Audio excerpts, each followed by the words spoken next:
എൻ്റെ പേര് നീനു എബ്രഹാം. ഞാൻ ചങ്ങനാശ്ശേരി, കോട്ടയം ചങ്ങനാശ്ശേരിയിൽ നിന്നാണ് വരുന്നത്. ഞാൻ ഇവിടെ ഫസ്റ്റ് ടൈം കൃപാസനത്തെക്കുറിച്ച് അറിയുന്നത് എൻ്റെ മമ്മി വഴി തന്നെയാണ്. എൻ്റെ മമ്മി ഇവിടെ 2018 ഉടമ്പടി എടുത്ത ഒരു വ്യക്തിയാണ്. അന്ന് ഞാനിവിടെ വന്നപ്പോൾ വെറുതെ ഒരു പള്ളിയിൽ വരുന്നത് പോലെ തന്നെയാണ് ഞാൻ മമ്മിയുടെ കൂടെ വന്നത്. ഇവിടെ ഏറ്റവും പുറകിൽ അവിടെ ഒരു കാഴ്ചക്കാരിയായിട്ടാണ് ഞാൻ ഇരുന്നത്. അന്ന് എനിക്ക് വലിയ വിശ്വാസം ഉണ്ടോ എന്ന് ചോദിച്ചാൽ മാതാവിൽ വിശ്വാസമുണ്ട്. പക്ഷേ ഞാനങ്ങനെ ഇവിടെ മാതാവ് പ്രതീക്ഷപ്പെട്ടതാണെന്നോ അല്ലെങ്കിൽ ഉടമ്പടി എന്താണെന്നോ അങ്ങനെയൊന്നും എനിക്കങ്ങനെ വലുതായിട്ട് അറിയത്തില്ലായിരുന്നു. അപ്പം എൻ്റെ മമ്മി ഉടമ്പടി എടുക്കാൻ പോയപ്പോൾ ഞാൻ അവിടെ ഇങ്ങനെ വിയർത്ത് അറിയാമല്ലോ, നമുക്കിങ്ങനെ ഭയങ്കര ബുദ്ധിമുട്ടൊക്കെ ഫീൽ ചെയ്ത് അവിടെ ഇരിക്കുകയായിരുന്നു. എങ്ങനെയെങ്കിലും തിരിച്ച് വീട്ടിൽ ചെല്ലണമെന്ന് എനിക്കുണ്ടായിരുന്നുള്ളൂ. പക്ഷേ ഇവിടുന്ന് ഞാൻ തിരിച്ച് വീട്ടിൽ ചെന്ന സമയത്ത് എനിക്ക് യാത്രയൊക്കെ ചെയ്യാൻ ഒരുപാട് ബുദ്ധിമുട്ടുള്ള ആളാണ്. ഞാൻ ആലപ്പുഴ ബസ് സ്റ്റാൻഡിൽ നിന്ന് തന്നെ ഞാൻ കുറേ ഛർദ്ദിച്ചു. എനിക്ക് ഒട്ടും വയ്യാതെയായി. ആ സമയത്ത് വീട്ടിൽ ചെന്ന് കയറിയാലുടൻ തന്നെ ഞാൻ മമ്മിയുടെ അടുത്ത് പറഞ്ഞു ഇനി മേലിൽ ഞാൻ ഇങ്ങോട്ട് വരില്ല എന്നുള്ളത്. അന്ന് ഞാൻ തീരുമാനിച്ചു ഇനി ഓൺലൈൻ എടുത്താലും ഞാൻ അല്ലാതെ ഇവിടെ വന്ന് എടുക്കില്ല. അങ്ങനെ ഒരു തീരുമാനം തന്നെയായിരുന്നു എൻ്റെ മനസ്സിൽ. എൻ്റെ വിഷമവും കരച്ചിലും കണ്ടിട്ട് മമ്മി തന്നെ പറഞ്ഞു ഇനി നിന്നെ ഞാൻ കൊണ്ടുപോകത്തുമില്ല എന്ന് പറഞ്ഞു. പക്ഷേ എന്ത് വിഷമം വന്നാലും മമ്മി എൻ്റെ അടുത്ത് പറയും കൃപാസനം മാതാവിനോട് നീ പ്രാർത്ഥിക്കുക, ചോദിക്കുക, നിനക്ക് കിട്ടും, അങ്ങനെ എപ്പോഴും പറയാറുണ്ട്. പക്ഷേ എനിക്കങ്ങനെ സാധാരണ എല്ലാ മാതാവിനെയും നമ്മൾ ഫോട്ടോസൊക്കെ എനിക്ക് ഭയങ്കരമായിട്ട് ഇഷ്ടപ്പെടുന്ന ഒരു വ്യക്തിയാണ്. പക്ഷേ ഈ മാതാവിൻ്റെ ഫോട്ടോ കണ്ടിട്ട് അങ്ങനെ എനിക്ക് വലിയ ഇഷ്ടമൊന്നും തോന്നിയില്ല. എന്തോ എനിക്ക് അപ്പോൾ അങ്ങനെ പ്രാർത്ഥിക്കാനും ഒന്നും തോന്നിയിട്ടില്ലായിരുന്നു. പക്ഷേ അതിനുശേഷം ഞാൻ ഒരു നേഴ്സാണ്. ഞാൻ ഡൽഹിയിൽ വർക്ക് ചെയ്യാൻ പോയിരുന്നു. അതുകൊണ്ട് തന്നെ എനിക്ക് മമ്മി ഉടമ്പടി പ്രാർത്ഥിക്കുന്നതോ അല്ലെങ്കിൽ എപ്പോഴാണ് പ്രാർത്ഥിക്കുന്നത് അങ്ങനെയൊന്നും എനിക്കറിയില്ല. പിന്നെ ഞാൻ അവിടെ ഡൽഹിയിൽ ചെന്നതിന് ശേഷം എനിക്ക് ഡ്യൂട്ടിയിലൊക്കെ ഭയങ്കര കഷ്ടപ്പാടും ബുദ്ധിമുട്ടുകളും ഒക്കെ വരുമ്പോൾ ഞാൻ എപ്പോഴും മമ്മിയെ വിളിച്ച് ഇങ്ങനെ കരഞ്ഞുകൊണ്ടേ ഇരിക്കും. എനിക്ക് ബുദ്ധിമുട്ടാണ്, എനിക്ക് ചെയ്യാൻ പറ്റുന്നില്ല, അങ്ങനെയാണ് ഇങ്ങനെയാണ്. എല്ലാ ദിവസവും എനിക്ക് എന്തെങ്കിലും വയ്യാഴിക കാണും. എനിക്ക് മൈഗ്രെയിൻ ഉള്ളതാണ്. കാല് കുറേ നേരം നിന്ന് കഴിയുമ്പോൾ കാല് നീര് വയ്ക്കും. അങ്ങനെ ഒത്തിരി ബുദ്ധിമുട്ടുകളുള്ള ഒരാളാണ്.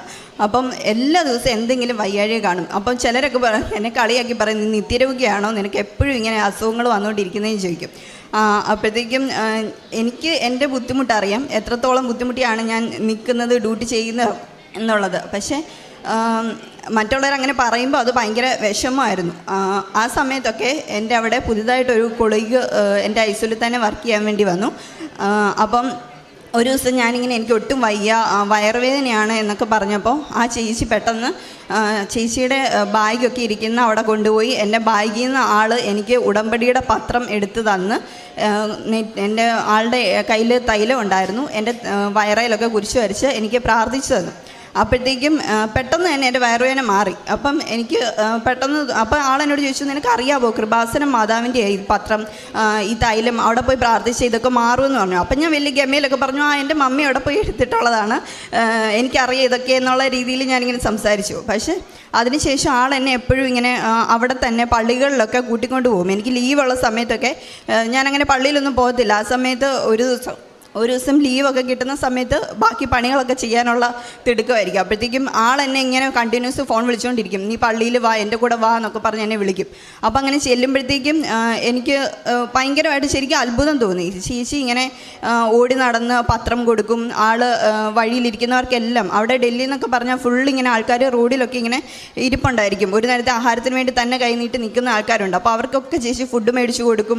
അവിടെ മാതാവിനെക്കുറിച്ച് പറയും, ഇങ്ങനെ പത്രം കൊടുക്കും, കൃപാസനത്തെക്കുറിച്ച് സംസാരിക്കും. ആളുടെ ഏറ്റവും വലിയ പ്ലസ് പോയിൻ്റ് എന്ന് പറഞ്ഞാൽ ആൾക്ക് അക്രൈസ്തവിയായിട്ടുള്ള ആളാണ്. ഒരു പ്രെയർ പോലും ആൾക്ക് അറിയില്ല. ആൾ എല്ലാം ഫോണിൽ നോക്കിയാണ് ഇങ്ങനെ ചൊല്ലുന്നത്. അത് മലയാളം വായിക്കാനും അറിയില്ല, ഇംഗ്ലീഷിലാണ് ഫുള്ള് പ്രെയർ എല്ലാം നോക്കി ചൊല്ലുന്നത്. അപ്പം എനിക്ക് ശരിക്കും എന്നോട് പുച്ഛമാണ് തോന്നിയത്. കാരണം ഞാൻ ഒരു ക്രിസ്ത്യാനിയായിട്ട് പോലും എനിക്ക് കുഞ്ഞുനാൾ മുതലേ എല്ലാ പ്രെയറുകളും കാണാതെ അറിയാനാണ്. പക്ഷേ എന്നിട്ട് പോലും ഞാൻ അത്രയും പ്രാർത്ഥിക്കാറില്ലായിരുന്നു. അപ്പോൾ എനിക്ക് ഭയങ്കര ശരിക്കും ഒരു വിഷമം തോന്നി. ആൾ ഇത്ര ഇതായിട്ട് ഇങ്ങനെ ഡെഡിക്കേറ്റ് ചെയ്ത് പ്രാർത്ഥിക്കുന്ന കണ്ടപ്പോഴത്തേക്കും അന്ന് ഞാൻ തീരുമാനിച്ചു ഞാനിവിടെ വന്ന് ഉടമ്പടി എടുത്തിരിക്കുമെന്നുള്ളത്. അതിനുശേഷം ഞാൻ അവിടുന്ന് എനിക്ക് എപ്പോഴും ഇങ്ങനെ എന്തെങ്കിലുമൊക്കെ വയ്യാഴിക വരുന്നതായതുകൊണ്ട് തന്നെ വീട്ടിലെല്ലാവർക്കും എപ്പോഴും ടെൻഷനാണ് എന്നെ ഓർത്ത്. എന്നും എന്നെ വിളിക്കും, എന്താ ഇന്ന് എന്ത് വയ്യാഴികയാണെന്ന് ചോദിച്ചിട്ടാണ് വിളിക്കുന്നത്. അപ്പം ഞാൻ അതുമല്ല, എനിക്ക് പുറത്തേക്ക് പോകാനായിട്ട് ഗൾഫ് കൺട്രീസിൽ എവിടെയെങ്കിലും പോകാം എന്നുള്ള രീതിയിൽ തന്നെ ഞാൻ ചിന്തിച്ചിരുന്നു. അപ്പോൾ അതിനു മുമ്പേ എനിക്ക് എങ്ങനെയെങ്കിലും എൻ്റെ വയ്യാഴിക അസുഖങ്ങളൊക്കെ മാറ്റണം, ആ ഒരു ചിന്തയായിരുന്നു എൻ്റെ മനസ്സിൽ. അപ്പം എനിക്കറിയാം മരുന്നുകളൊക്കെ ഒരുപാട് ഞാൻ കഴിച്ചിട്ടുള്ളതാണ്, പെയിൻ കില്ലേഴ്സും അങ്ങനെയൊക്കെ ഒത്തിരി കഴിച്ചിട്ടുള്ളതാണ്. എനിക്ക് ഒരു മാറ്റം ഉണ്ടാകാറില്ല. അതുകൊണ്ട് തന്നെ ഞാൻ വിചാരിച്ചു എന്തായാലും ഇവിടെ വന്ന് ഉടമ്പടി എടുത്തതിന് ശേഷം മാത്രമേ എനിക്കത് മാറത്തുള്ളൂ എന്ന് ഞാൻ വിചാരിച്ചു.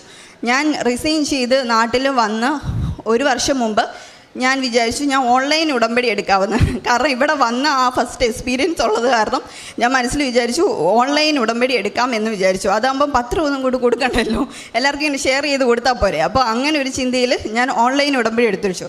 പക്ഷേ പ്രാർത്ഥനകളും കുർബാനയും ഒക്കെ ഞാൻ എന്നും കൂടുമായിരുന്നു. അതുകൊണ്ട് തന്നെ എനിക്ക് ആദ്യം തന്നെ എനിക്ക് മാതാവ് കുറേ ഞാൻ വെച്ച നിയമങ്ങളെല്ലാം എനിക്ക് സാധിച്ചു തരികയുണ്ടായി. അപ്പം അതിലാദ്യം എനിക്ക് സാധിച്ചതെന്ന് പറഞ്ഞാൽ 15 വർഷമായിട്ട് എനിക്ക് മൈഗ്രെയിൻ ഉള്ളൊരു വ്യക്തിയാണ്. എനിക്ക് വന്നു കഴിയുമ്പോൾ നേരെ നിൽക്കാനോ സംസാരിക്കാനോ അല്ലെങ്കിൽ ഒന്നും പറ്റത്തില്ല. ഞാൻ ICUയിൽ വർക്ക് ചെയ്യുന്ന സമയത്തൊക്കെ എൻ്റെ പേഷ്യൻറ്റിനെ വേറെ ചേച്ചിമാരൊക്കെയാണ് നോക്കിക്കൊണ്ടിരുന്നത്. എനിക്ക് മൈഗ്രെയിൻ ആണെന്ന് പറയുമ്പോഴേ അവർ പറയും നീ പൊക്കോളാൻ പറയും. കാരണം അത്രയ്ക്കും എനിക്ക് വയ്യാതെയാകും. കണ്ടിന്യൂസ് 1 വീക്കൊക്കെ എനിക്ക് ഇങ്ങനെ വന്നുകൊണ്ടേയിരിക്കും. 7 ദിവസത്തിലും എനിക്ക് മൈഗ്രെയിനായിട്ട് മരുന്നുകൾ കഴിച്ചുകൊണ്ട് തന്നെ ഞാൻ ഇരിക്കേണ്ട അവസ്ഥകൾ വന്നിട്ടുണ്ട്. എന്നെ കാണുന്നവരെല്ലാവരും ആദ്യം ചോദിക്കുന്നത് നിൻ്റെ മൈഗ്രെയിനൊക്കെ മാറിയോ എന്നാണ് ചോദിക്കുന്നത്. അതുകൊണ്ട് തന്നെ എനിക്കതെങ്ങനെയെങ്കിലും മാറണം എന്നുള്ളതായിരുന്നു. 15 വർഷമായിട്ട് ഞാൻ ഒത്തിരി മരുന്നുകളും എല്ലാം കഴിച്ചു. അതുപോലെ തന്നെ എൻ്റെ ലൈഫ് സ്റ്റൈൽ തന്നെ ഞാൻ ഒരുപാട് മാറ്റങ്ങൾ വരുത്തി നോക്കി. പക്ഷെ ഒന്നും കൊണ്ട് ഒരു പ്രയോജനം ഉണ്ടായില്ല. അപ്പം ഞാൻ ആദ്യം വിചാരിച്ചു അത് തന്നെ വെക്കാം എന്ന് ഞാൻ വിചാരിച്ചു. ഞാൻ ഇങ്ങനെ ഒത്തിരി സാക്ഷ്യങ്ങൾ കണ്ടിട്ടുണ്ട്, ഒരുപാട് രോഗങ്ങളൊക്കെ ഇങ്ങനെ മാറുന്നതായിട്ട്. അപ്പം ഞാൻ മനസ്സിൽ വിചാരിച്ചു വലിയ വലിയ അസുഖങ്ങളൊക്കെ മാറ്റുന്ന മാതാവിന് ചെറിയൊരു തലവേദന മാറ്റാനാണ് ഇത്ര പാട്, എനിക്കെന്തുകൊണ്ട് മാറ്റി തന്നുകൂടാ എന്ന് തന്നെ വിചാരിച്ചാണ് ഞാൻ ആദ്യം തന്നെ അത് എഴുതിയത്. പക്ഷേ അത് എഴുതി ഞാൻ ഓൺലൈൻ ഉടമ്പടിയിൽ തന്നെയാണ് അത് ഞാൻ എഴുതിയത്, നിയോഗമായിട്ട് ഫസ്റ്റ് എഴുതിയത്. അതിനുശേഷം ഞാൻ എല്ലാ ദിവസവും പ്രതീക്ഷ പ്രാർത്ഥന സന്ധ്യാസമയത്ത് ചൊല്ലുമ്പോഴത്തേക്കും ഞാൻ നെറ്റിയിൽ കുരിശ് വരച്ച് പ്രാർത്ഥിക്കും. അപ്പം എനിക്ക് എണ്ണയും അങ്ങനെയൊന്നുമില്ല. അപ്പം മമ്മിയുടെ കാശുരൂപമൊക്കെ അടിച്ചു മാറ്റിക്കൊണ്ടായി നടക്കുന്നത് എപ്പോഴും. അപ്പോഴത്തേക്കും ആ എണ്ണ ഉപയോഗിച്ചാണ് ഞാൻ എപ്പോഴും തേക്കുകയും കുരിശ് വരയ്ക്കുകയും പ്രാർത്ഥിക്കുകയും ഒക്കെ ചെയ്യുന്നത്. അപ്പം 1 മന്ത് കഴിഞ്ഞു, 2 മന്ത് കഴിഞ്ഞു, 3 മന്ത് കഴിഞ്ഞു, ഒരു 4 മന്തൊക്കെ ആയി കഴിഞ്ഞപ്പോഴത്തേക്കും മമ്മി എന്നോട് ചോദിച്ചു നിനക്കിപ്പോൾ തലവേദനയൊന്നും വരാറില്ല, എന്നാ പറ്റി ഒന്നും പറയുന്നില്ലല്ലോ എന്ന് ചോദിച്ചു. അപ്പോൾ എനിക്ക് മനസ്സിലായി എൻ്റെ തലവേദന ഞാൻ പോലും അറിയാതെ തന്നെ അത് മാറി എന്നുള്ളത്. എനിക്കത് ഭയങ്കര സന്തോഷമായിരുന്നു. കാരണം കുഞ്ഞുനാൾ മുതൽ എനിക്ക് എപ്പോഴും ഈ തലവേദന കാരണം എൻ്റെ എല്ലാ പബ്ലിക് എക്സാമുകൾക്കും, അത് സ്കൂൾ ഏജ് തൊട്ടുള്ള എൻ്റെ എല്ലാ പബ്ലിക് എക്സാമിനും എനിക്ക് മൈഗ്രെയിൻ വരാറുണ്ട്. എനിക്കൊന്നും പഠിക്കാൻ പറ്റത്തില്ല. അത് കാരണം എനിക്ക് ഭയങ്കര സന്തോഷമായിരുന്നു. ശരിക്കും ഞാൻ റിയലൈസ് ചെയ്തു എനിക്ക് അത് മാറി എന്നുള്ള ഒരിത് വന്നപ്പം എനിക്ക് ഒത്തിരി സന്തോഷമായിരുന്നു. അതിനുശേഷം രണ്ടാമതായിട്ട് ഞാൻ വെച്ചതെന്ന് പറഞ്ഞാൽ എനിക്ക് കോവിഡ് ഒരു 3 ഇയർ മുമ്പായിട്ട് എനിക്ക് കോവിഡ് വന്നിരുന്നു. കോവിഡ് വന്ന സമയത്ത് എനിക്ക് ഭയങ്കര ഡിഫിക്കൽറ്റി ആയിരുന്നു, ബ്രീത്തിങ് പ്രോബ്ലം ഉണ്ടായിരുന്നു. അതുപോലെ തന്നെ എൻ്റെ ബോൺസിനൊക്കെ ഭയങ്കര വേദനയായിരുന്നു, ഭയങ്കര വീക്കായിരുന്നു ഞാൻ. ആ സമയത്ത് എനിക്ക് മുട്ട് എനിക്ക് മടക്കി മുട്ട് കുത്താനോ ഇരിക്കാനോ ഒന്നും പറ്റത്തില്ലായിരുന്നു. അപ്പോൾ ഞാൻ പണ്ട് മുട്ട് കുത്തിയൊക്കെ എപ്പോഴും പ്രാർത്ഥിക്കുമായിരുന്നു. പക്ഷേ മുട്ട് കുത്താൻ പറ്റാത്ത എനിക്കെന്തോ ഭയങ്കര വിഷമം പോലെയായിരുന്നു. പള്ളിയിലൊക്കെ നമ്മൾ കുർബാനയുടെ സമയത്ത് മുട്ട് കുത്തേണ്ട സമയത്ത് പോലും ഞാൻ ഇരിക്കുക പെട്ടെന്ന് ചെയ്യുന്നത്. കാരണം ചെന്ന് കഴിഞ്ഞ് മുട്ട് കുത്താൻ പോലും എനിക്ക് പറ്റത്തില്ല, ഞാൻ പെട്ടെന്ന് തന്നെ ഇരിക്കും. ആ സമയത്ത് ഒരു ദിവസം ഞാൻ ഇതുപോലെ എപ്പോഴും കുരിശ് വരയ്ക്കുമ്പോൾ ഞാൻ എണ്ണയും തൈലും ഉപ്പും ഒക്കെ തന്നെയാണ് എൻ്റെ ആശ്രയം. ഞാൻ എപ്പോഴും അത് പുരട്ടി ഇങ്ങനെ മുട്ടയിൽ കുരിശ് വരച്ച് പ്രാർത്ഥിക്കും. മമ്മി ഫുൾ ടൈം മുട്ട കുത്തി നിന്നാണ് കുരിശൊക്കെ വരയ്ക്കുന്നത്. ആ സമയത്ത് ഞാൻ ഇങ്ങനെ കസേരയിലൊക്കെ കയറി ഇരുന്നാണ് കുരിശ് വരയ്ക്കുന്നത്. കാരണം എന്നെ നിർബന്ധിക്കാറില്ല, മുട്ടുവേദന ആയതുകൊണ്ട് നിർബന്ധിക്കാറില്ല. പക്ഷെ ഞാൻ എന്നും കുർബാനയ്ക്ക് പോയിക്കൊണ്ടിരുന്ന സമയത്ത് ഒരു ദിവസം ഞാൻ കുർബാനയ്ക്ക് പള്ളിയിൽ ചെന്ന് കഴിഞ്ഞിട്ട് ഞാനങ്ങനെ മുട്ട് കുത്തത്തില്ല. പക്ഷേ പെട്ടെന്ന് അന്നൊരു ദിവസം ഞാൻ മുട്ട് കുത്തുകയുണ്ടായി. മുട്ട് കുത്തി കഴിഞ്ഞ് ഞാൻ അവിടെ ഇരിക്കുകയാണ്, നെറ്റിയെ കുരിശെല്ലാം വരച്ച് കഴിഞ്ഞ് ഇരിക്കുകയാണ്. അച്ഛൻ കുർബാനയ്ക്ക് വന്നു. ആ സമയത്ത് ഞാൻ എണ്ണിക്കാൻ പറ്റുന്നില്ല, ഞാൻ അവിടെ തന്നെ അങ്ങ് ഇരിക്കുകയാണ്. എനിക്ക് ഭയങ്കര വിഷമമായിപ്പോൾ, ഇതെന്നാ പറ്റിയാണ് എണ്ണിക്കാൻ പറ്റാത്ത, ആൾക്കാരൊക്കെ എന്നെ തന്നെ ശ്രദ്ധിക്കുകയാണല്ലോ എന്നുള്ള രീതിയിൽ ഭയങ്കരമായിട്ട് ഇൻട്രോവേർട്ടായിട്ടുള്ളൊരു വ്യക്തിയാണ് ഞാൻ. അപ്പോഴേക്കും എല്ലാവരും എന്നെ ശ്രദ്ധിക്കുന്നു എന്നുള്ളൊരു രീതി വന്നപ്പോൾ എനിക്ക് ഭയങ്കര വിഷമമായിരുന്നു. അപ്പോഴേക്കും ഞാൻ മനസ്സിൽ വിചാരിച്ചു ദൈവമേ എല്ലാവരും എന്നെ ശ്രദ്ധിക്കുകയാണല്ലോ, ഒന്ന് എണ്ണീക്കാൻ പറ്റുന്നില്ലല്ലോ എന്ന് പറഞ്ഞാൽ ഞാൻ കുറേ പരാക്രമം നടത്തിയിട്ടൊന്നും പറ്റുന്നില്ല. ഞാൻ എന്നിട്ട് അവിടെ തന്നെ മുട്ട തന്നെ ഞാൻ ഇരുന്നു. അത് കഴിഞ്ഞ് കുറേ നേരം കഴിഞ്ഞപ്പം കുർബാന സ്വീകരണത്തിന് സമയമായപ്പോൾ പോലും എനിക്ക് മുട്ടയിൽ നിന്ന് എണ്ണീക്കാൻ ശ്രമിച്ചിട്ട് പറ്റുന്നില്ല. അപ്പം ഞാൻ പ്രാർത്ഥിച്ചു ദൈവമേ ഇതെന്തൊരു പരീക്ഷണം, എനിക്ക് എണ്ണീക്കാൻ പറ്റുന്നില്ലല്ലോ, കുർബാന സ്വീകരിക്കാൻ ഞാൻ ഇനി പോകേണ്ടി വരുമല്ലോ എന്ന് വിചാരിച്ചു. പക്ഷേ കറക്റ്റ് കുർബാന എഴുന്നള്ളിച്ച് താഴെ അച്ഛൻ കുർബാന സ്വീകരണത്തിന് കൊണ്ടുവന്ന സമയത്ത് ഞാൻ പോലും അറിയാതെ ഞാൻ പെട്ടെന്ന് ചാടി എണ്ണീറ്റു. ഞാൻ ശ്രമിക്കുന്നുണ്ടായിരുന്നു, പക്ഷേ പെട്ടെന്ന് ഞാൻ ചാടി എണ്ണീറ്റു.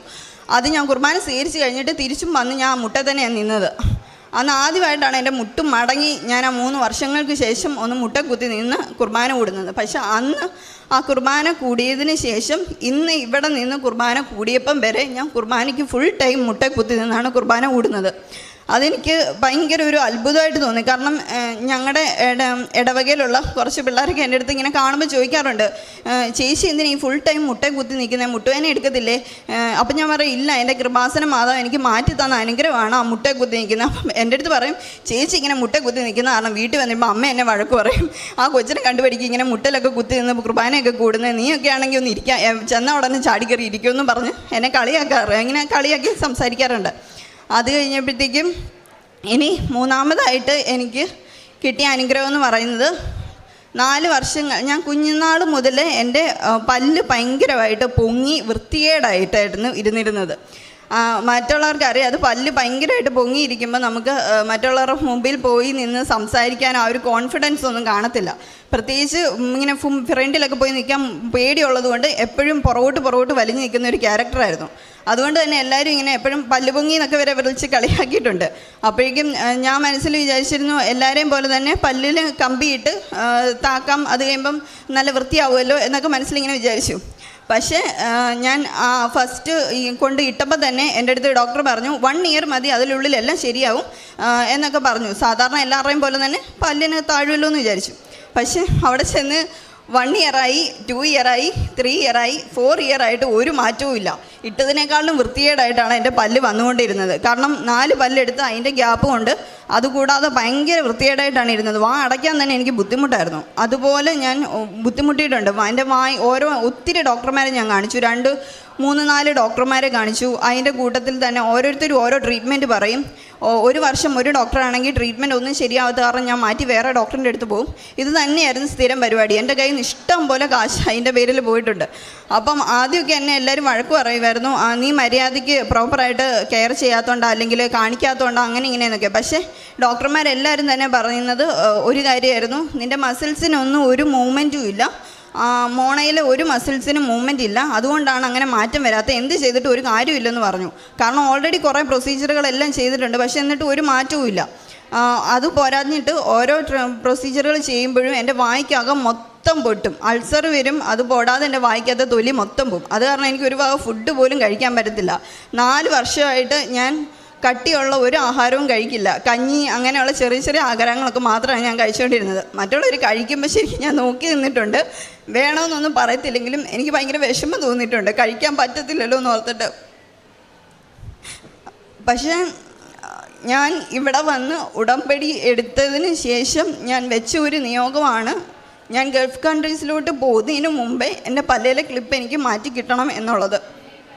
ഞാൻ ഇവിടെ വന്നതിന് ശേഷം മാതാവിനോട് ഞാൻ പ്രാർത്ഥിച്ചു, എൻ്റെ മാതാവേ, എനിക്കറിയില്ല എങ്ങനെ ഇത് താഴുമെന്ന് എനിക്കറിയില്ല, എന്ത് പ്രൊസീജിയറുകൾ ചെയ്യുമെന്നും എനിക്കറിയില്ല, കാണിക്കുന്ന ഡോക്ടറെ തന്നെ ഞാൻ പിന്നെയും കാണിക്കും, പക്ഷെ എനിക്കിത് മാറ്റി തരണമെന്ന് മാത്രമേ ഞാൻ പറഞ്ഞുള്ളൂ. ഞാൻ ഇവിടുന്ന് ഉടമ്പടി എടുത്തതിൻ്റെ പിറ്റേ ആഴ്ച തൊട്ട് ഡോക്ടർ തന്നെ എന്നോട് ഇങ്ങോട്ട് പറഞ്ഞു, ഇതെന്താ പറ്റിയെന്ന് അറിയില്ല, നിൻ്റെ പല്ലുകളൊക്കെ ഇപ്പോൾ മൂവ്മെൻറ്റ് ചെയ്യുന്നുണ്ട്, നിൻ്റെ മോണ പതുക്കെ പല്ലുകൾ അടുക്കാൻ തുടങ്ങി എന്നൊക്കെ പറഞ്ഞു. അതെനിക്ക് ഭയങ്കര സന്തോഷമായിരുന്നു. അന്ന് ഞാൻ ഒരുപാട് പ്രാർത്ഥിച്ചു. പക്ഷേ ഇടയ്ക്ക് ചെറിയ ചെറിയ പ്രൊസീജിയറുകളൊക്കെ ചെയ്യുമ്പോൾ പോലും വാ മൊത്തം ഇങ്ങനെ പൊട്ടുന്ന കാരണം എപ്പോഴും ഇങ്ങനെ ബ്ലഡിൻ്റെ ഒരു ഇത് എൻ്റെ വായിക്കകത്തുണ്ടായിരുന്നു. ഫുഡൊക്കെ കഴിക്കുമ്പോൾ ഭയങ്കര ബുദ്ധിമുട്ടാണ്. ഞാൻ അപ്പോഴത്തേക്കും പെയിൻ കില്ലറും അല്ലാതെ ഓയിൽമെൻറ്റുകളൊക്കെ വായിക്കകത്ത് തേക്കും. അപ്പോൾ അത് കാരണം എനിക്ക് ഭയങ്കര ദേഷ്യം വരും. എപ്പോഴും എല്ലാവരോടും ഇങ്ങനെ ഫുഡ് കഴിക്കുക അല്ലെങ്കിൽ എന്താണ് വണ്ണം വെക്കാത്ത അങ്ങനെയൊക്കെ ചോദിക്കുമ്പോൾ എനിക്ക് ഭയങ്കരമായിട്ട് ദേഷ്യം വരും. എൻ്റെ അവസ്ഥ ആരോടും പറയാൻ പറ്റത്തില്ല. പിന്നെ വീട്ടിൽ പറയുമ്പോഴാണെങ്കിലും അവർക്ക് ഭയങ്കര വിഷമം. ഓൾറെഡി എനിക്ക് എപ്പോഴും എന്തെങ്കിലും അസുഖങ്ങളുള്ളത് കൊണ്ട് അവർക്ക് ഭയങ്കര വിഷമമാണ്. ഞാനിങ്ങനെ പറയുമ്പോഴത്തേക്കും എൻ്റെ അടുത്ത് പറയും, അവർക്ക് ഒന്നുകൂടെ അവർ കാര്യം പപ്പയും അമ്മയൊക്കെ ചിലപ്പോൾ ഭയങ്കരമായിട്ട് വിഷമിക്കും. ഞാൻ ഫുഡ് കഴിക്കുന്ന സമയത്തൊക്കെ ആണെങ്കിലും അവരെന്നെ ഇങ്ങനെ നോക്കും, എൻ്റെ മുഖത്ത് എന്തെങ്കിലും എക്സ്പ്രഷൻ മാറുന്നുണ്ടോ എന്നൊക്കെ ഇങ്ങനെ നോക്കും. അപ്പം ഞാൻ പറയും കുഴപ്പമില്ല, വേദനയൊന്നും ഇല്ല എന്നൊക്കെ പറയും. പക്ഷെ ഞാൻ മാറിപ്പോയിരുന്ന കാര്യം വേദന കാരണം. ആ സമയത്തിലൊക്കെ പിന്നീട് പതുക്കെ എനിക്ക് തോന്നുന്നു ഉടമ്പടി എടുത്തിട്ട് ഓൺലൈൻ ഞാൻ ഉടമ്പടി എടുത്തിട്ട് 2ാം മാസം തൊട്ട് എൻ്റെ പല്ലിന് നല്ല മാറ്റം വരാൻ തുടങ്ങി. ഇപ്പം അതിനുശേഷം ഞാനിവിടെ നേരിട്ട് വന്ന് ഉടമ്പടി എടുക്കാനുള്ള കാര്യം ഞാൻ പറയാം. നേരിട്ട് ഞാനിവിടെ വന്ന് ഉടമ്പടി എടുക്കുന്നത്. അതിനു മുമ്പായിട്ട് ഞാൻ സൗദിയിൽ പോകാൻ വേണ്ടിയും ട്രൈ ചെയ്യുന്നുണ്ടായിരുന്നു. ഇതിൻ്റെ എല്ലാം കൂട്ടത്തിൽ തന്നെ സൗദിയിൽ പോകാൻ വേണ്ടി ട്രൈ ചെയ്യുന്നുണ്ടായിരുന്നു. ഞാൻ ഫസ്റ്റ് കുറേ ഇൻ്റർവ്യൂസൊക്കെ അറ്റൻഡ് ചെയ്തു, എല്ലാം ഫെയിലായി. അപ്പം ഞാൻ വിചാരിച്ചു ചെറിയ ഈ ഗൾഫ് കൺട്രീസിലോട്ട് പോലും പോകാനുള്ള ഒരു ഇത് എനിക്കില്ലേ എന്നുള്ളൊരു വിഷമമായിരുന്നു എനിക്ക്. കാരണം ഞാൻ അത്യാവശ്യം നല്ലോണം പഠിക്കും, പക്ഷേ എന്നിട്ട് പോലും എനിക്ക് ഭയങ്കര വിഷമമായിരുന്നു. ഒന്നും കിട്ടുന്നില്ലല്ലോ, ഒന്നും ശരിയാവുന്നില്ലല്ലോ. കൂട്ടുകാരൊക്കെ ആണെങ്കിലും എല്ലാവരും വെളിയിൽ പോയി, അതൊക്കെ ഓർത്തിട്ട് വീട്ടിലാണെങ്കിലും ചോദിക്കും, നിർബന്ധിക്കത്തില്ല, പക്ഷെ അവരിങ്ങനെ ചോദിക്കും എപ്പോഴും.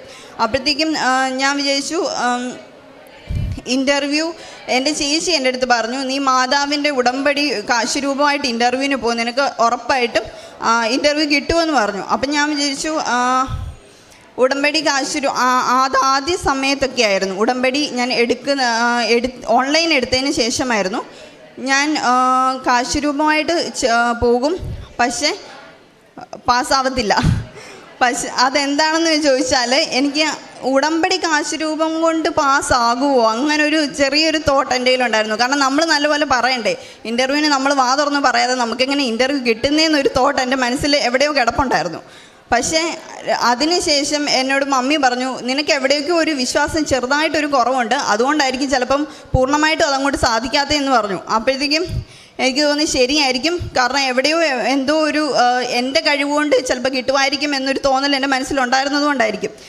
അത് കഴിഞ്ഞ് ഞാൻ ഓൺലൈനായിട്ടാണ് ഇൻ്റർവ്യൂ അറ്റൻഡ് ചെയ്യുന്നത്. ആ സമയത്ത് ഞാൻ ഒത്തിരി എല്ലാവരും ഇങ്ങനെ ചോദിക്കാൻ തുടങ്ങി, നിനക്കൊന്നും കിട്ടുന്നില്ലേ, ശരിയാവുന്നില്ലേ. അപ്പോൾ എനിക്ക് ഭയങ്കര വിഷമമാകാൻ തുടങ്ങി, എങ്ങനെയില്ലെങ്കിൽ കിട്ടണം എന്നുള്ളൊരു വെപ്രാളമായിരുന്നു. അപ്പോഴത്തേക്കും ഞാൻ കാശ് രൂപവും മാതാവിൻ്റെ ഇതും എല്ലാം എടുത്ത് വെച്ചിട്ട് തന്നെയാണ് ഞാൻ ഇൻ്റർവ്യൂ അറ്റൻഡ് ചെയ്ത്. ഞാൻ വെറും 5 ക്വസ്റ്റ്യനാണ് ഞാൻ പഠിച്ചത്. എനിക്കറിയില്ല, ആ 5 ക്വസ്റ്റ്യനാണ് അവരെന്നോട് ചോദിച്ചത്.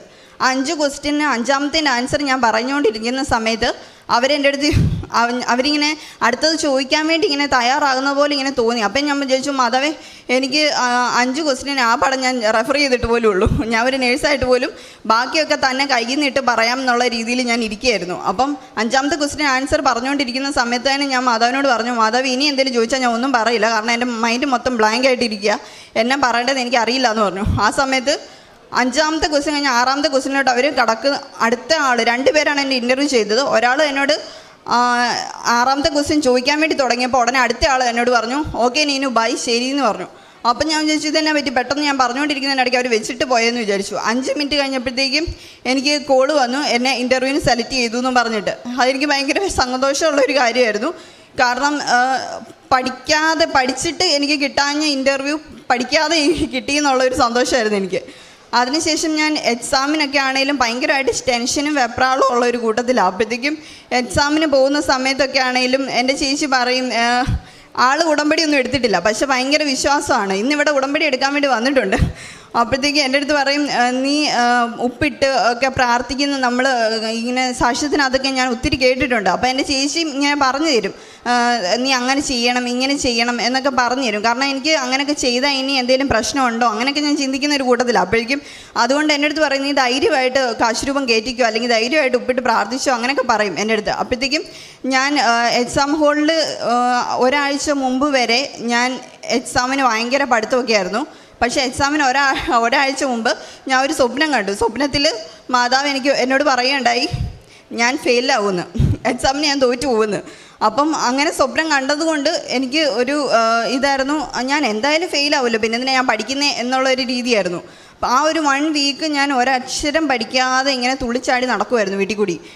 കാരണം ഏതായാലും ഞാൻ ഫെയിലാവുമല്ലോ, അപ്പോൾ പിന്നെ ഇനി പഠിച്ചിട്ട് കാര്യമില്ലല്ലോ, മാതാവ് സ്വപ്നത്തിൽ വന്നതല്ലേ, ഉടമ്പടി എടുത്തതല്ലേ, അപ്പോൾ മാതാവ് ഇങ്ങനെ സ്വപ്നത്തിൽ വന്ന് പറയണമെങ്കിൽ എന്തായാലും ഞാനിനി പാസ്സാവത്തില്ല എന്നുള്ളൊരു ചിന്തയായിരുന്നു എൻ്റെ മനസ്സിൽ. പക്ഷേ അതിനുശേഷം എക്സാമിന് തലേദിവസം വരെ എനിക്ക് ഒരു കുഴപ്പമില്ലായിരുന്നു. ഞാൻ തുള്ളിച്ചാടി എല്ലാം നടന്നു, കൂളായിട്ട് ഫുഡ് കഴിച്ചു, എല്ലാം ഇങ്ങനെ നടക്കുക. അത് കഴിഞ്ഞിട്ട് എക്സാമിന് കുറച്ച് മുമ്പ് തൊട്ട് ഭയങ്കരമായിട്ട് വെപ്രാളം തുടങ്ങി.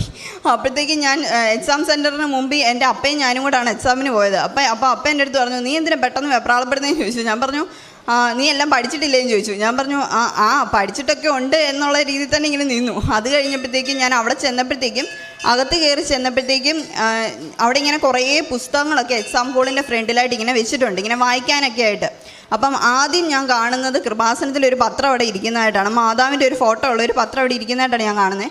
അത് കണ്ടപ്പോൾ തന്നെ എനിക്ക് എന്തോ ഭയങ്കര ഒരു ടെൻഷൻ റിലീഫ് കിട്ടിയ പോലെയായിരുന്നു. എന്തോ എൻ്റെ ആരാണ്ട് കൂടെ ഉള്ള പോലത്തെ ഒരു ഫീലായിരുന്നു എനിക്ക്. അപ്പം ഞാൻ അത് കണ്ടപ്പോഴേ ഞാൻ ഓടിച്ചെന്ന് എടുത്തിട്ട് ഞാൻ തൊട്ട് മുത്തിയിട്ട് ഞാൻ പറഞ്ഞു, മാതാവേ, ഈ എക്സാം കഴിയുന്നിടം വരെ നീ എന്തൊക്കെയാണേലും എൻ്റെ കൂടെ കാണണം. ഇവിടെ കൃപാസനത്തിൽ പോലും കാണരുത്, അവിടെ എൻ്റെ കൂടെ കാണണം. അത് കഴിഞ്ഞിട്ട് എക്സാം കഴിഞ്ഞിട്ട് നീ പൊക്കോ, എനിക്കൊരു കുഴപ്പമില്ലെന്ന് ഞാൻ പറഞ്ഞു. അത് കഴിഞ്ഞ് എക്സാം ഹോളിൽ ഞാൻ കയറി. ആദ്യം എനിക്ക് ലോക്കറ്റ് കയറ്റണം എന്നുള്ളതായിരുന്നു എൻ്റെ മനസ്സ് മൊത്തം. അവരെന്നെ ഈ ലോക്കറ്റ് കണ്ടപ്പോൾ തന്നെ എൻ്റെ മുഖത്ത് നോക്കി ഒന്ന് ചിരിച്ചു. ചെക്ക് ചെയ്യുന്ന ആൾ എൻ്റെ മുഖത്തൊന്ന് നോക്കി ചിരിച്ചു. അപ്പോൾ എനിക്ക് മനസ്സിലായി, കയറ്റും, കുഴപ്പമില്ല എന്നുള്ള രീതിയിൽ തന്നെ ഞാൻ നിന്നു. അത് കഴിഞ്ഞ് എക്സാം ഹോളിൽ കയറി. 4 മണിക്കൂറിൻ്റെ എക്സാം. ഒരു ഇടയ്ക്കായിട്ട് ഒരു ബ്രേക്കുണ്ട്, ബ്രേക്കിന് ഇറങ്ങണം എന്നൊക്കെയാണ് മനസ്സിൽ വിചാരിച്ചുകൊണ്ട് കയറിയത്. പക്ഷേ എക്സാം ഹോളിൽ ചെന്ന് ഇരുന്നത് മാത്രമേ എനിക്ക് ഓർമ്മയുള്ളൂ. എക്സാം ഹോളിൽ ചെന്ന് ഇരുന്ന് കുറേ നേരം കഴിഞ്ഞപ്പം എൻ്റെ കൈയൊക്കെ ഫുള്ള് ഐസ് പോലെ ഇരിക്കുകയാണ്. എന്നെ ആരാണ്ട് ഇങ്ങനെ പിടിച്ചിരുത്തുന്ന പോലെ ഒരു ഫീല് തോന്നുകയാണ്. ഞാൻ മൗസ് ഇട്ട് മൂവ്മെൻറ്റ് ചെയ്തിട്ടൊന്നും എനിക്ക് ആൻസറുകൾ, ഓപ്ഷനുകൾ ക്ലിക്ക് ചെയ്യാൻ പറ്റുന്നില്ല. ഞാൻ ക്ലിക്ക് ചെയ്യുന്ന ആ ഓപ്ഷനും ക്ലിക്ക് ആവുന്നില്ല. എന്തൊക്കെയോ കാണിച്ചു കൂട്ടുവാണ്. അപ്പോൾ ഇങ്ങനെ സമയം പോകുന്ന കണ്ടിട്ട് എനിക്ക് എങ്ങനെയും തീർക്കണം എന്നുള്ളൊരു വെപ്രാളമായിരുന്നു. അത് കഴിഞ്ഞപ്പോഴത്തേക്കും എനിക്ക് മനസ്സിലായി എന്തോ ഒരു ഇത് നടക്കുന്നുണ്ട്. എൻ്റെ ദേഹമൊക്കെ ഫുൾ അങ്ങനെ ഫ്രീസായിട്ട് ഐസ് പോലെ ഇരിക്കുക. ഞാൻ അത് കഴിഞ്ഞ് കുറേ നേരം കഴിഞ്ഞപ്പോഴത്തേക്കും ക്വസ്റ്റ്യൻ ഒന്നും വായിക്കുന്നില്ല, ഇങ്ങനെ ജസ്റ്റ് ടിക്ക് ചെയ്ത് പോയി. എനിക്കറിയാം ഞാൻ ഒന്നും വായിക്കുന്നില്ല, അങ്ങനെയൊക്കെ മനസ്സിലുണ്ട്. പക്ഷേ എന്തോ ഇങ്ങനെ കാണിച്ച് അങ്ങ് പോകുന്ന പോലെ എനിക്ക് തോന്നിയത്. ഇങ്ങനെ ഓരോന്നോരോന്ന് ടിക്ക് ചെയ്ത് പോവുക, ക്വസ്റ്റ്യൻ പോലും വായിക്കാതെ വെറുതെ ടിക്ക് ചെയ്യുക. 4 മണിക്കൂറിൻ്റെ പരീക്ഷ ഞാൻ 1.5 മണിക്കൂർ കൊണ്ട് എഴുതിയിട്ട് ഞാൻ വെളിയിൽ വന്നു. വെളിയിൽ വന്നതിന് ശേഷം അവിടെ ഇരുന്ന് എൻ്റെ ഒരു ചേച്ചി എൻ്റെ അടുത്ത് ചോദിച്ചു, ഇതെന്നെ എക്സാം എഴുതിയില്ല, ഇങ്ങനെ പോകുന്നതെന്നാന്ന് ചോദിച്ചു. ഞാൻ പറഞ്ഞു, ഞാൻ എഴുതി കഴിഞ്ഞു എന്ന് പറഞ്ഞു. അപ്പോഴത്തേക്കും പറഞ്ഞു, അതെന്നെ ബ്രേക്ക് ഒന്നും എടുക്കാൻ. ഞാൻ ശരിക്കും അവിടെ ബ്രേക്ക്, ആൾക്കാരെല്ലാവരും ബ്രേക്ക് എടുത്തു, ബ്രേക്കിന് വേണ്ടി എല്ലാവരും എണ്ണീറ്റ് പോയി. ഇതൊന്നും ഞാൻ അറിഞ്ഞില്ല. ഞാൻ അവിടെ ഇരുന്ന് വേഗം ഓരോരോ ക്വസ്റ്റ്യൻസ് ഇരുന്ന് ക്ലിക്ക് ചെയ്ത് വിടുമായിരുന്നു ചെയ്തുകൊണ്ടിരുന്നത്. അതിനുശേഷം ഞാൻ വെളിയിൽ വന്നു കഴിഞ്ഞപ്പോഴാണ് ശരിക്കും എനിക്ക് എന്തായിരുന്നു ക്വസ്റ്റ്യൻ എന്ന് പോലും എനിക്ക് ഓർമ്മ കിട്ടുന്നില്ല. ഞാൻ വെളിയിൽ ഇറങ്ങി കഴിഞ്ഞപ്പോഴത്തേക്കും അപ്പം എൻ്റെ അടുത്ത് ചോദിച്ചു, എങ്ങനെ ഉണ്ടായിരുന്നു എക്സാം? ഞാൻ പറഞ്ഞു, എനിക്കറിയില്ല എന്ന് പറഞ്ഞു. പക്ഷേ അതിനറിയില്ല എന്ന് പറയുന്നതെന്ന് ചോദിച്ചു. ഞാൻ പറഞ്ഞു, എനിക്കറിയില്ല, ഒരു ക്വസ്റ്റ്യൻ പോലും എനിക്ക് ഓർമ്മയില്ല, എനിക്കറിയാവുന്നതായിരുന്നു, അറിയാൻ മേലാത്തതായിരുന്നു, വന്നതെന്ന് പോലും എനിക്കറിയില്ല എന്ന് പറഞ്ഞു. അപ്പോഴത്തേക്കും കുറച്ച് കഴിഞ്ഞപ്പോഴത്തേക്കും തിരിച്ച് വണ്ടിയിൽ വരുന്ന സമയത്ത് ഞാനിരുന്ന് ഇങ്ങനെ കുടുകുടാന്ന് കണ്ണിക്കൂടി വെള്ളം വന്നുകൊണ്ടിരിക്കുക. കാരണം എന്താ എഴുതിയെന്നുള്ള ഒരു ഓർമ്മ കിട്ടാത്തത് കൊണ്ട് എന്താ അവിടെ കാണിച്ചതെന്ന് പോലും എനിക്ക് ഓർമ്മ കിട്ടുന്നില്ല. പക്ഷെ അപ്പം എൻ്റെ അടുത്ത് പറഞ്ഞു, നീ വിഷമിക്കേണ്ട, നീ ഉറപ്പായിട്ടും പാസ്സാവും. കാരണം എക്സാം എഴുതി ഇറങ്ങി വന്നപ്പോഴത്തേക്കും നിൻ്റെ മുഖത്ത് എന്തോ ഒരു ഭയങ്കര സന്തോഷം ഉണ്ടായിരുന്നെന്ന്. എനിക്ക് നേരെ തിരിച്ചാണ് തോന്നിയത്. കാരണം ഞാൻ അവിടുന്ന് ഏതാന്ന് പോലും അറിയാൻ മേലാതെ ഭയങ്കര വിഷമിച്ചാണ് ഞാൻ അവിടുന്ന് ഇറങ്ങി വന്നത്. പക്ഷേ അപ്പം എൻ്റെ അടുത്ത് പറയുകയാണ് ഞാൻ ചിരിച്ചോണ്ട് ഇറങ്ങി വന്നതെന്ന്. ഞാൻ പറഞ്ഞു, ഒന്ന് ചുമ്മാ പറയാതെ, ഞാൻ എന്തുമാത്രം വിഷമിച്ച് അവിടുന്ന് കരഞ്ഞോണ്ട് ഇറങ്ങി വന്നതെന്ന് പറഞ്ഞു. അപ്പോൾ പറഞ്ഞു, അല്ലടി, നിൻ്റെ മുഖത്ത് ഭയങ്കര വെട്ടം ഉണ്ടായിരുന്നു, പ്രസാദം ഉണ്ടായിരുന്നു, നീ എക്സാം നീ ഉറപ്പായിട്ട് നീ പാസ്സാവും, നീ സന്തോഷത്തോടെ തന്നെ ഇറങ്ങി വന്നേന്ന് പറഞ്ഞു. ഞാൻ പറഞ്ഞു, എനിക്കറിയില്ല, പക്ഷേ അതിന് ശേഷം അവിടെ നടന്നൊന്നും എനിക്ക് ഓർമ്മയില്ലാത്തതുപോലെയായിരുന്നു. ഞാൻ ചെന്ന് കയറിയത് മാത്രമേ എനിക്ക് ഓർമ്മയുള്ളൂ. പക്ഷേ എക്സാമിൻ്റെ ഞാൻ എന്നും ധ്യാനം കൂടുമ്പോഴത്തേക്കും ഞാൻ പ്രാർത്ഥിക്കും, മാതാവേ, ഇതെൻ്റെ ലാസ്റ്റ് ചാൻസാണ്. അപ്പോൾ പറഞ്ഞിരിക്കുന്നത്, ഇനി ഈ എക്സാം പാസ്സായില്ലെങ്കിൽ നിന്നെ നാട്ടിൽ തന്നെ ജോലിക്ക് കയറ്റുമെന്ന് പറഞ്ഞിരിക്കുന്നത്. അതുകൊണ്ട് എത്രയും പെട്ടെന്ന് എനിക്കത് കിട്ടണമെന്നുള്ളൊരു വെപ്രാളമായിരുന്നു. അപ്പോഴത്തേക്കും ഞാൻ വെള്ളിയാഴ്ച ദിവസം എൻ്റെ റിസൾട്ട് വരുന്ന ദിവസം, വെള്ളിയാഴ്ച വരുന്നതെന്ന് എന്നെ ഇങ്ങനെ പറഞ്ഞു ഫ്രണ്ട്സ്. അപ്പോഴത്തേക്കും ഞാൻ മാതാവിനോട് ധ്യാനം കൂടുന്ന സമയത്ത് ഞാൻ പ്രാർത്ഥിച്ചു, മാതാവേ, അടുത്ത വെള്ളിയാഴ്ച വരുമെന്നാണ് പറയുന്നത്. അങ്ങനെ എനിക്ക് അത് വേണ്ട, എനിക്ക് അടുത്ത ചൊവ്വാഴ്ച വന്നാൽ മതി, ഞാൻ ധ്യാനം കൂടിക്കൊണ്ടിരിക്കുമ്പോൾ വന്നാൽ മതി, എനിക്ക് അതായിരിക്കും സന്തോഷം. ആ സമയത്ത് ഞാൻ ഫെയിലായാലും എനിക്ക് കുഴപ്പമില്ലായിരിക്കും, കാരണം ധ്യാനം കൂടിക്കൊണ്ടിരിക്കുമായിരിക്കുമല്ലോ. അതുകൊണ്ട് എനിക്ക് പ്രത്യേകിച്ച് എന്തെങ്കിലും ഒരു ധൈര്യം എനിക്ക് എവിടുന്നേലും കിട്ടുമെന്ന് എനിക്കറിയാം. അതുകൊണ്ട് ഞാൻ പറഞ്ഞു, മാതാവേ, എനിക്ക് തോറ്റാലും കുഴപ്പമില്ല, പക്ഷേ ധ്യാനം കൂടുന്ന ചൊവ്വാഴ്ച ദിവസം തന്നെ എനിക്ക് കിട്ടണം റിസൾട്ടെന്ന് പറഞ്ഞു. ഞാൻ ചൊവ്വാഴ്ച ധ്യാനം കൂടിക്കൊണ്ടിരുന്ന സമയത്ത് തന്നെ എൻ്റെ ഏജൻറ്റ് വിളിച്ചിട്ട് പറഞ്ഞു, നിൻ്റെ റിസൾട്ട് വന്നു, നീ പാസ്സായി എന്ന്. അത് ശരിക്കും എനിക്കറിയില്ല എങ്ങനെ ഞാൻ പാസ്സായി എന്നുള്ളത്. കാരണം അവിടെ ഞാൻ ഏത് ക്വസ്റ്റ്യനാണ് അറ്റൻഡ് ചെയ്തത്, അല്ലെങ്കിൽ എത്ര ക്വസ്റ്റ്യൻ ഉണ്ടായിരുന്നു എന്ന് പോലും ഞാൻ നോക്കിയിട്ടില്ല. പക്ഷെ അത് ഉറപ്പാണ്, എനിക്ക് മാതാവ് എൻ്റെ കൂടെ വന്നിരുന്ന് എന്നെ എക്സാം എഴുതി കഴിഞ്ഞിട്ട് എന്നെ വിട്ടു പോയ പോലെയാണ് എനിക്ക് ഫീൽ ചെയ്തത്. ആ സമയത്ത് പെട്ടെന്ന് എൻ്റെ ദേഹം മൊത്തം തണുക്കുകയും, എനിക്കറിയില്ല, ഇതുവരെ എനിക്ക് അങ്ങനെ ഒരു അനുഭവം എൻ്റെ ജീവിതത്തിൽ ഉണ്ടായിട്ടില്ല. പ്രേക്ഷിത പ്രവർത്തനത്തെക്കുറിച്ചാണ് പറയാനുള്ളത്. ആദ്യം തന്നെ ഞാൻ പറഞ്ഞല്ലോ, ഞാൻ ഓൺലൈൻ ഉടമ്പടി എടുത്തത് പത്രം കൊടുക്കാനുള്ള ഒരു ചെറിയ മടി കൊണ്ടാണ്. പക്ഷേ അതിനുശേഷം ഞാൻ ഇവിടെ വന്ന് ഉടമ്പടി എടുത്ത സമയത്ത് എനിക്കത് ഭയങ്കര സന്തോഷമായിരുന്നു. പത്രമൊക്കെ ഞാൻ എല്ലാവർക്കും കൊടുക്കും, ഓടി നടന്ന് കൊടുക്കും. കാരണം എൻ്റെ കാര്യങ്ങളൊക്കെ നടക്കണമല്ലോ, ആ ഒരു ചിന്തയായിരുന്നു എൻ്റെ മനസ്സിൽ. പക്ഷേ ആദ്യം ഞാൻ ഇവിടുന്ന് പത്രം മേടിച്ചുകൊണ്ട് പോയി. ആ പത്രത്തിൽ ഒരു 3-4 പത്രമായിരിക്കും ഞാൻ കൊടുത്തത്, ബാക്കി മൊത്തം നടന്നു കൊടുത്തത് എൻ്റെ അമ്മയാണ്. അപ്പോഴേക്കും അതെനിക്ക് ഭയങ്കര എന്തോ ഒരു വിഷമം പോലെ ഫീൽ ചെയ്തു. എനിക്കെന്താ കൊടുക്കാൻ പറ്റാത്തത്? കാരണം ആൾക്കാരുടെ ഫ്രണ്ടിൽ ചെല്ലുമ്പോൾ ഞാൻ അവരുടെ ഫേസിലോട്ട് നോക്കും, ഈ ചേച്ചി അല്ലെങ്കിൽ ഈ ചേട്ടൻ എന്നെ ഒന്നും പറയത്തില്ലായിരിക്കും, ചോദിക്കത്തില്ലായിരിക്കും, കൊടുത്തിട്ട് ഓടിപ്പോകാമെന്ന് വിചാരിച്ചിട്ടാണ് ഞാൻ അടുത്തോട്ട് ചെല്ലുന്നത് തന്നെ. അതെന്താണെന്ന് ചോദിച്ചാൽ, ഫസ്റ്റ് ഞാൻ പത്രം കൊടുത്ത ഒരു വ്യക്തി എൻ്റെ അടുത്ത് വളരെ മോശമായിട്ട് പെരുമാറി. ഇതിനൊന്നും വേറെ പണിയില്ലേ, ഇങ്ങനെ കുറേ ഇതായിട്ടാണ്, അടങ്ങിക്കോളും, അങ്ങനെ ഇങ്ങനെയെന്നൊക്കെ പറഞ്ഞു ഭയങ്കരമായിട്ട് എന്നെ മോശമായിട്ട് സംസാരിച്ചു. അത് എനിക്ക് ഏറ്റവും വിഷമം വന്നത് കഴുത്തിൽ മാതാവിൻ്റെ ജപമാല ഇട്ട ഒരു വ്യക്തിയായിരുന്നു എന്നുള്ളതാണ് എന്നെ ഏറ്റവും കൂടുതൽ വിഷമപ്പെടുത്തിയത്. കാരണം അങ്ങനെ ഒരാൾ നമ്മളെ അടുത്ത് ദേഷ്യപ്പെട്ട് സംസാരിച്ചപ്പോൾ ഞാൻ ഇതൊന്നും വീട്ടിൽ പറഞ്ഞിട്ടില്ല. അങ്ങനെ പറഞ്ഞു കഴിഞ്ഞപ്പോൾ എനിക്കത് ഭയങ്കര വിഷമമായിപ്പോൾ. ഇനി എങ്ങനെ ഞാൻ എല്ലാവരുടെ മുമ്പിൽ കൊണ്ട് പത്രം കൊടുക്കും എന്നോ, ഇനി ആരെങ്കിലും എന്നെ അങ്ങനെ പറയുമോ, നാണം കെടുത്തുവോ എന്നൊക്കെ ഉള്ളൊരു വിഷമമായിരുന്നു എനിക്ക്. അതുകൊണ്ട് തന്നെ ഞാൻ പിന്നീട് ഇവിടുന്ന് പക്ഷെ പത്രം കൊടുക്കണം എന്നുള്ളൊരു മനസ്സ് എനിക്കുണ്ടായിരുന്നു. ഞാൻ ഇവിടുന്ന് പിന്നീട് വന്ന് പത്രം മേടിച്ചിട്ട് പോയ സമയത്ത് ഞാൻ ഇതുപോലെ തന്നെ ചെന്നു പത്രം കൊടുക്കാൻ വേണ്ടിയിട്ട് ഒരാളുടെ മുമ്പിലേക്ക് ഇങ്ങനെ നീട്ടും. ആൾ എൻ്റെ അടുത്തേക്ക് വരുമ്പോഴത്തേക്കും ഞാൻ പത്രം പാത്തു പിടിക്കും, എനിക്ക് കൊടുക്കാൻ പറ്റാറില്ല. അപ്പോൾ എനിക്കത് 2-3 പ്രാവശ്യം സെയിം ഇങ്ങനെ തന്നെ ഉണ്ടായി കഴിഞ്ഞപ്പോഴത്തേക്കും എനിക്ക് ഭയങ്കര വിഷമമായി. എൻ്റെ അടുത്ത് മമ്മി ചോദിച്ചു, നീ പത്രമൊക്കെ കൊടുത്ത് തീർത്തോ എന്ന് ചോദിച്ചു. അപ്പം ഞാൻ കള്ളം പറഞ്ഞു, ഞാൻ പത്രമൊക്കെ കൊടുത്ത് തീർത്തല്ലോ എന്ന് പറഞ്ഞിട്ട് ഞാൻ അങ്ങോട്ട് പാത്തു വെച്ചു. അത് കഴിഞ്ഞപ്പോഴത്തേക്കും അന്ന് രാത്രി എനിക്ക് ഭയങ്കര വിഷമമായിരുന്നു. കാരണം എനിക്ക് മാതാവ് ഇത്രയും അനുഗ്രഹങ്ങളെല്ലാം തന്നിട്ടും പത്രം കൊടുക്കാൻ എന്നെക്കൊണ്ട് പറ്റുന്നില്ലല്ലോ എന്ന് ഓർത്തിട്ട് എനിക്ക് ഭയങ്കര വിഷമമായിരുന്നു. ഞാൻ അന്ന് രാത്രി ഒരുപാടിരുന്ന് കരഞ്ഞു. ഞാൻ പറഞ്ഞു, മാതാവേ, എത്രയോ പേർക്ക് സ്വപ്നത്തിൽ നീ പ്രതീക്ഷപ്പെട്ട് ഇങ്ങനെ ഓരോന്നൊക്കെ കാണിച്ചു കൊടുക്കുന്നതായി. എനിക്ക് പിശാച് വരെ എൻ്റെ സ്വപ്നത്തിൽ വന്നിട്ടുണ്ട്, പക്ഷെ മാതാവ് അങ്ങനെ സ്വപ്നത്തിൽ വന്നിട്ടില്ല. അപ്പം ഞാൻ വിചാരിച്ചു, എനിക്ക് എങ്ങനെയെങ്കിലും മാതാവ് ഒന്ന് എൻ്റെ സ്വപ്നത്തിൽ വരണം, എന്നോട് പറ, ഞാൻ എന്താ ചെയ്യേണ്ടത്? കൊടുക്കുന്നവരെല്ലാം നിരസിക്കുക, കൊടുക്കാനാണെങ്കിൽ പേടിയുക, എന്നാ ചെയ്യേണ്ടതെന്നുള്ളൊരു വിഷമമായിരുന്നു എനിക്ക്. അന്ന് രാത്രി ഒരു 2 മണി വരെ ഇരുന്ന് ഞാൻ കരച്ചില്ലായിരുന്നു ഇത് ഓർത്തിട്ട്. അത് കഴിഞ്ഞ് കുറച്ച് നേരം കഴിഞ്ഞപ്പോഴത്തേക്കും ഞാൻ തളർന്ന് കിടന്ന് ഉറങ്ങിപ്പോയി. കഴിഞ്ഞപ്പോഴത്തേക്കും ഞാൻ ഒരു സ്വപ്നം കണ്ടു. സ്വപ്നത്തിലിങ്ങനെ ഞാൻ ഒരു വലിയ സ്റ്റെപ്പിൻ്റെ മണ്ടയ്ക്കായിട്ട് നിൽക്കുകയാണ്. ആ സ്റ്റെപ്പിൻ്റെ മണ്ടയ്ക്ക് നിൽക്കുന്ന സമയത്ത് താഴെ കുറേ ആൾക്കാർ നിൽക്കുകയാണ് പത്രവും പിടിച്ച് ഇങ്ങനെ ഓരോരുത്തർക്ക് കൊടുത്തുകൊണ്ടിരിക്കുക. അപ്പം അവിടെ നിന്ന് ഈ മാതാവിൻ്റെ ഫോട്ടോയാണ് ഞാൻ കാണുന്നത്. മാതാവ് ഇങ്ങനെ എൻ്റെ അടുത്തേക്ക് നടന്നു വരുന്നതായിട്ട് കാണുന്നത്.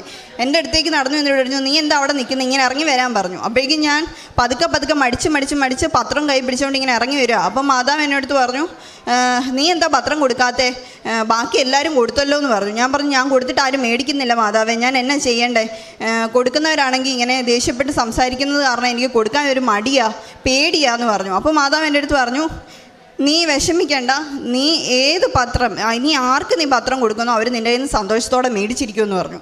ഒരു മടിയും കൂടാതെ നിൻ്റെ കയ്യിൽ നിന്ന് സന്തോഷത്തോടെ മേടിച്ചിരിക്കും. ലോകം മൊത്തം ഈ പത്രം എത്തിക്കഴിഞ്ഞു, നീ മാത്രമേ ഉള്ളൂ കൊടുക്കാനായിട്ട്, ബാക്കി എല്ലാവരും ഇത് കൊടുത്തു കഴിഞ്ഞു എന്ന് പറഞ്ഞു. അപ്പോൾ എനിക്ക് ഭയങ്കര വിഷമമായി. സ്വപ്നത്തിലാണെങ്കിലും മാതാവിങ്ങനെ എല്ലാവരും കൊടുക്കുന്നുണ്ട്, ഞാൻ മാത്രമാണ് കൊടുക്കാത്തതെന്ന് എന്നെ കുറ്റപ്പെടുത്തുന്ന പോലെ എനിക്ക് ഭയങ്കരമായിട്ട് ഫീൽ ചെയ്തു. പിറ്റേ ദിവസം രാവിലെ ഞാൻ അന്ന് തന്നെ എൻ്റെ കയ്യിലിരുന്ന പത്രം മൊത്തം ഞാൻ കൊടുത്തു തീർത്തു. കൊടുത്ത ആൾക്കാരുടെ അടുത്ത് ഞാൻ കൃപാസനത്തെക്കുറിച്ച് പറഞ്ഞു, വിശ്വാസപ്രമാണം ചൊല്ലി പ്രാർത്ഥിച്ച് ഒത്തിരി നേരം അവരോട് സംസാരിച്ച്, ആലപ്പുഴയിൽ ഇങ്ങനെ ഒരു പള്ളിയാണ്, മാതാവ് പ്രതീക്ഷപ്പെട്ടതാണ്, ഇവിടുത്തെ എല്ലാ കാര്യങ്ങളും എനിക്ക് കിട്ടിയ അനുഗ്രഹങ്ങൾ ഉൾപ്പെടെ ഞാൻ പറഞ്ഞാണ് ഞാൻ പത്രം കൊടുത്തത്. അതെനിക്ക് എന്നെ സംബന്ധിച്ച് വലിയൊരു അത്ഭുതമായിരുന്നു. കാരണം അത്രയ്ക്കും മടിയായിട്ട് പേടിച്ചിരുന്ന ഒരു വ്യക്തിയായിരുന്നു ഞാൻ. എന്നെ ആരെങ്കിലും എന്തെങ്കിലും പറയുമോ എന്നുള്ളൊരു പേടി ഉണ്ടായിരുന്ന വ്യക്തിയായിരുന്നു ഞാൻ. അപ്പം പെട്ടെന്ന് അങ്ങനെ കൊടുക്കാൻ പറ്റിയപ്പോൾ എനിക്കത് ഭയങ്കര സന്തോഷമായിരുന്നു. അന്ന് തൊട്ട് ഇന്ന് വരെ ഞാൻ കൊടുത്തിരിക്കുന്ന ഒരു പത്രവും എൻ്റെ കയ്യിൽ നിന്ന് ഒരാൾ പോലും നിരസിച്ചിട്ടില്ല. എല്ലാവരും എൻ്റെ കയ്യിൽ നിന്ന് സന്തോഷത്തോടെ മേടിച്ചിട്ടുള്ളൂ. ഞാൻ കൊടുക്കുമ്പോൾ ഓടി വന്ന് സന്തോഷത്തോടെ വന്ന് ചിരിച്ചുകൊണ്ട് മേടിക്കുന്നവരെ മാത്രമേ ഞാൻ കണ്ടിട്ടുള്ളൂ. അതുപോലെ തന്നെ കൃപാസനത്തിൽ നിന്ന് ഒത്തിരി പേരെ എനിക്ക് പരിചയപ്പെടാൻ സാധിച്ചു. ഗ്രൂപ്പ് വഴിയാണെങ്കിലും മറ്റുള്ളവരെ ഹെൽപ്പ് ചെയ്യാനും അങ്ങനെയൊക്കെ എനിക്ക് ഒത്തിരി സഹായിച്ചിട്ടുണ്ട്. പിന്നെ ഞങ്ങൾ ഓൾഡ് ഏജ് ഹോമിലൊക്കെ ആണെങ്കിലും ഞാൻ പോകും. അവിടെ ചെന്നിട്ട് ഒത്തിരി തവണയൊന്നും എനിക്ക് പോകാൻ പറ്റിയിട്ടില്ല. പക്ഷേ പോകുന്ന സമയത്ത് അവിടെ ഉള്ളവരെ കുളിപ്പിക്കാനും അങ്ങനെയുള്ള കാര്യങ്ങളെല്ലാം എനിക്ക് ചെയ്തു കൊടുക്കാൻ പറ്റും. പിന്നെ എനിക്കറിയാവുന്ന 2-3 ചേച്ചിമാരുണ്ട്, ആൻറ്റിമാരാണ്, പ്രായമുള്ളവരാണ്. അവർ ഒറ്റയ്ക്കാണ് വീട്ടിൽ താമസിക്കുന്നത്, മക്കളോ അല്ലെങ്കിൽ ആരും നോക്കാനൊന്നും ഇല്ലാത്തവരാണ്. അപ്പോൾ അവരുടെ അടുത്ത് പോയി കുറേ നേരം സംസാരിക്കുക, അല്ലെങ്കിൽ അവർക്ക് എന്തെങ്കിലുമൊക്കെ സാധനം മേടിച്ചു കൊണ്ട് കൊടുക്കുക, ഇങ്ങനെയൊക്കെ എനിക്കൊണ്ട് പറ്റിയിട്ടുണ്ട്. പിന്നെ പൊതിച്ചോറാണെങ്കിലും ഹോസ്പിറ്റലുകളിലാണെങ്കിലും അതുപോലെ തന്നെ വഴിയിലിരിക്കുന്നവർക്കാണെങ്കിലും ഒക്കെ ഓടി നടന്ന് കൊടുക്കാൻ, എത്ര വെയിലും ചൂടും മഴയാണെങ്കിലും എനിക്ക് അങ്ങനെ കൊടുക്കാൻ ഒരു മടിയോ ഒരു നാണക്കേടോ ഒന്നും തോന്നിയിട്ടില്ല. അത് എനിക്ക് തോന്നുന്നു അങ്ങനെ മടിയുള്ളവർക്ക് വേണ്ടിയിട്ടാണ് ഞാൻ ഈ സാക്ഷ്യം പറയുന്നത്. ഒരിക്കലും നിങ്ങൾ മടിച്ച് അല്ലെങ്കിൽ മാറി ഇരിക്കരുത്. നിങ്ങൾ പോയി അത് ചെയ്യാൻ ഉള്ള ഒരു മനസ്സ് കാണിക്കണം.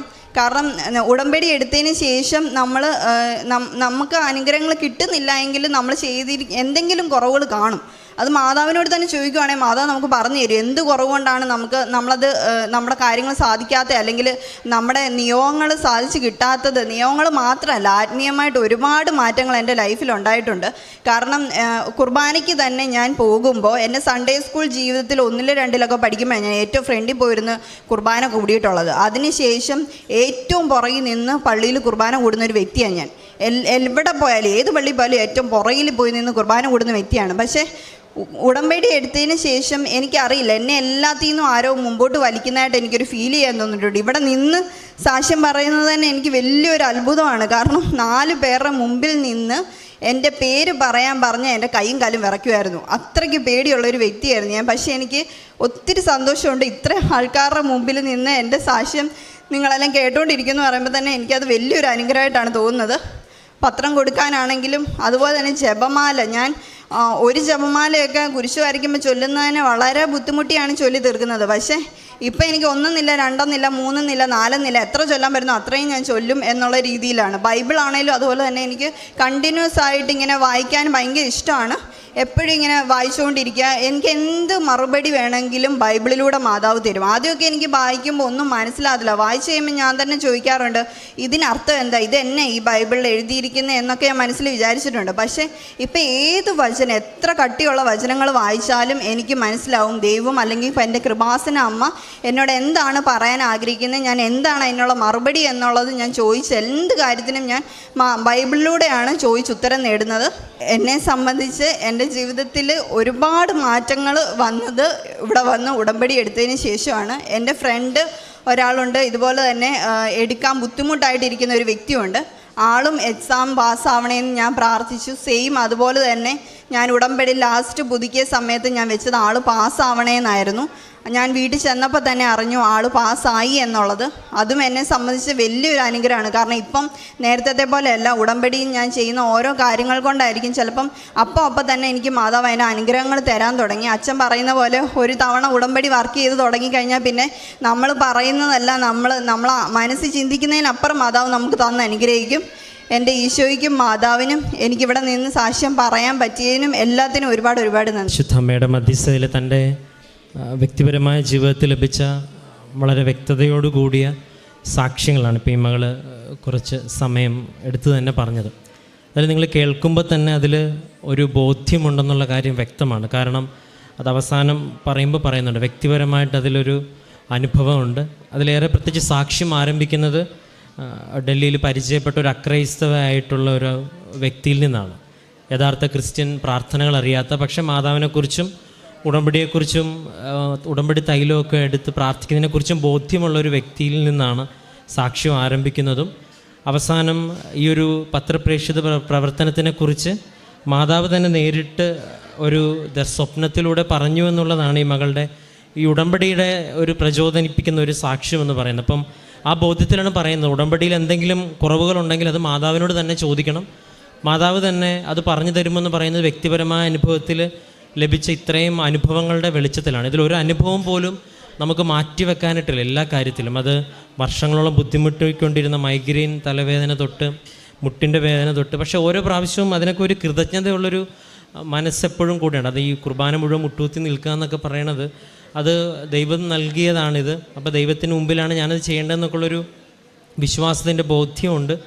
ഒപ്പം ജീവിതത്തിൻ്റെ ഏത് സാഹചര്യത്തിലും പ്രാർത്ഥിക്കുമ്പോൾ ഒരു ഉത്തരം കിട്ടുമെന്നുള്ള വലിയൊരു തിരിച്ചറിവ്. ഇപ്പം പരീക്ഷയുടെ കാര്യം പറയുമ്പോഴും ഒരുപാട് പരീക്ഷ സാക്ഷ്യങ്ങൾ ആവർത്തിച്ച കാര്യമാണ്. അതൊരു അനുഭവമായതുകൊണ്ട് അതൊരു വ്യക്തി കടന്നു പോകുന്നതാണ്. നമുക്കത് വിശ്വസിക്കാനോ വിശ്വസിക്കാതിരിക്കുകയോ ചെയ്യാം. പക്ഷേ അത് മാതാവ് ഏറ്റെടുത്തു എന്നുള്ളൊരു ബോധ്യം ലഭിക്കുന്ന തക്കോതൊരു അനുഭവത്തിനെക്കുറിച്ച് പറയുന്നത് ലൂക്കാ 12 പറയുന്നുള്ളൂ. എൻ്റെ നാമത്തിലാണ് നിങ്ങൾ പോകുന്നതെങ്കിൽ ബാക്കിയുള്ളതെല്ലാം ഞാൻ സംസാരിക്കും എന്നൊക്കെയുള്ള വചനത്തിൻ്റെ കാര്യം ഏറ്റവും അവസാനം ബൈബിളിലൂടെ എനിക്ക് ഉത്തരം കിട്ടുന്നുണ്ടെന്നൊക്കെയാണ് പറയുന്നത്. അപ്പോൾ ഇതിൽ ഏറ്റവും വലിയ അനുഭവം എന്ന് പറയുന്നത് വളരെ ചെറുപ്പക്കാരായിട്ടുള്ള കുട്ടികൾ ഇപ്പോൾ ഈ അൾത്താരയിൽ കയറി വന്ന് ബൈബിൾ എന്നോട് സംസാരിക്കുന്നു, മാതാവിനെയും കുറിച്ചും വിശ്വാസത്തിനെക്കുറിച്ചുമൊക്കെ ഉദ്ബോധിപ്പിക്കുന്ന തരത്തിലുള്ള ദൈവാനുഭവം ലഭിക്കുന്നുണ്ടെങ്കിൽ അതാണ് ഏറ്റവും വലിയൊരു അത്ഭുതം.